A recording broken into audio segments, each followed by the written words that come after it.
За ингээд энэ хүү номинацийн тогтвог задвалж шилдэг уран бүтээлчийг тодруулж өгөх хүндтэй үүргийг Монгол улсын ардын жүжигчин Аравдан танд оногдсон байна. Ингээд таныг хүндтгэлийн таацнаа урьж байна. Монгол улсын ардын жүжигчин их зохиолч Чадраавалын Зодоо дамбын нэрэмжит шагналт Аравдан.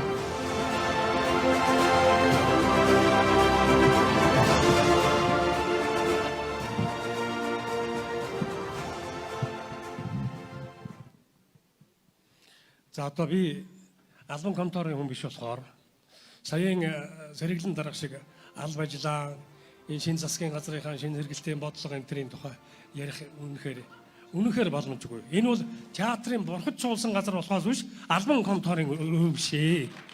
Энэ театрын тайзан дээр энэ бурхад чуулсан энэ сайхан гэгэн өвчт тийм ээ засгийн газар яамныхаа бодлого энэ төрийг ярьдаг цаг биш ээ. Мөн үү? Энэ дарга нар одоо энд гарч ирээд нэг хөрөлдөргүүлэх боломж олдлоо гэсэн юм шиг энэ тайз майз энэ тэр энэ бурхдчулсан энэ газар албаныхаа бодлогыг яамныхаа бодлогыг сурталчлан таниулах ийм ажил зохиодгоо одоо болимоор юм аа. Нэгдүгээр уран бүтээлч, нэгдүгээр жүжигчин байх хэрэгтэй энэ өдөр. Өнөөдөр энэ тайзны тол эзэн энэ уран бүтээлч байх хэрэгтэй. Тэрнээс тэр сайд биш, ерөнхий сайд биш. Яамны түшмэл биш. Та нар мөнгө мод шагнал гардуулж байгаа ёстойг харсан уу?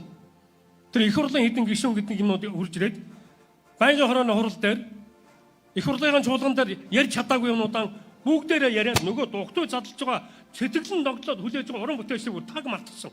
Яасан тэд нар театр үздэггүй, театрт очдоггүй, жүжигчдийг мэддэг байхгүй юу?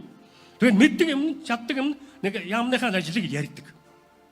Уучлаарай би өнөөдөр гарч ирээд үнэхээр сэтгэл одоо төвчсөнгүй хилчлээ. Энийг гэгээ мууцаа наадмын зохион байгуулагчид академи хойшлоо анхаарамаар юм.